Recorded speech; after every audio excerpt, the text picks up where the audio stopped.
Hello fellow music fiend, and welcome back to another edition of So You're Interested In. This is the show where I go through an artist's discography to find the best albums and tracks that you should be listening to if you want to get into what this artist has to offer. And on this episode, we will be combing through the incredibly underrated discography of Sparklehorse. Sparklehorse is an indie rock group from Richmond, Virginia, and was masterminded by multi-instrumentalist and lead singer Mark Linkous. Since their inception in 1995, the band has released 5 studio albums, 3 EPs, and a plethora of singles. Their lo-fi mix of plucky instrumentals is a staple of early Sparklehorse, while in later years they would move on to more genre-blending ideas, working with artists such as Danger Mouse and David Lynch. The group, unfortunately, abruptly ended in 2010 after Linkous took his own life in Tennessee. They might not have been the most influential group in the indie scene, but God damn it, they are an awesome band. So as always, here are 2 albums and 3 individual tracks that I think you should be listening to if you want to get into Sparklehorse. Let's start with some albums.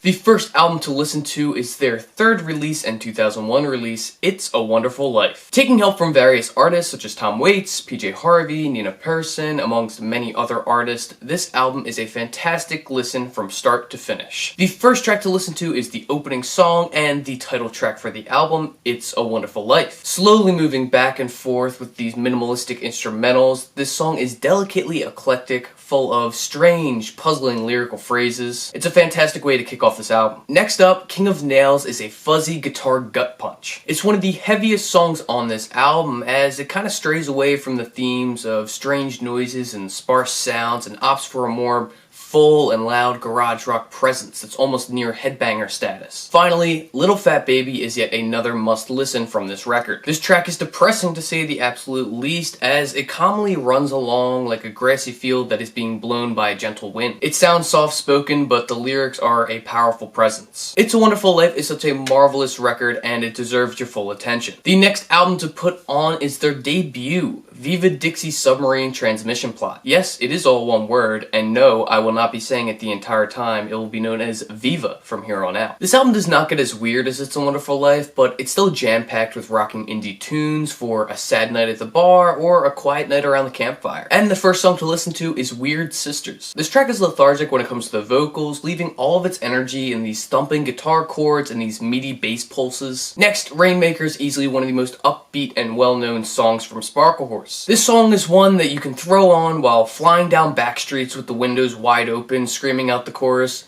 Rainmaker's coming! Finally, you need to listen to Cow. This is one of Sparklehorse's best as it runs at a length of 7 minutes and 12 seconds, and it utilizes so many different sounds so well. But the best sounds of all come from these raspy harmonicas that are in the background. Viva is most definitely a must-listen for anybody that is trying to get into the majesty of Sparklehorse. Now it's time for some tracks. The first track to listen to is Pig off of their 2nd album, Good Morning Spider. This track is kick-ass, exploding into a fuzzed-out guitar onslaught that would make even Jack White look like an amateur. The vocals are strained to a point that you would think it's recorded on a $20 microphone plugged into an iPhone 4. It's lo-fi as hell, but it still makes you want to get up and punch the air faster than an 80s kung fu flick. Definitely a rockin' tune. The next song to check out is Little Girl featuring Julian Casablanca off of Sparklehorse's collaborative album with Danger Mouse, Dark Night of the Soul. This track is a perfect blend of the Strokes swagger, the rawness of Sparklehorse, and the added bonus of Danger Mouse's production. Casablanca's vocals glide across the instrumental as the instruments themselves vary from lo-fi guitars to these glistening spacey drums. I'll be honest, the instrumental is very strange, but it really works too. The whole project itself is quite the listen, but at the very least you should listen to Little Girl before diving into the rest of what Dark Night of the Soul has to offer. The last track I want to talk about does come off It's a Wonderful Life, but I wanted to give it its own section in the individual tracks part because of how fantastic it is. And that track is Piano Fire. Everything about this song is stunning. From the soaring guitars to the duet vocal stylings of Linkous and PJ Harvey. To me, this song is Sparklehorse. The surreal lyrical nature is masked by the wonderful instrumental that is what gives this song so much enjoyability and listenability. Honestly, it's just one that you want to put on repeat after hearing it for the first time. It's just that damn good. So,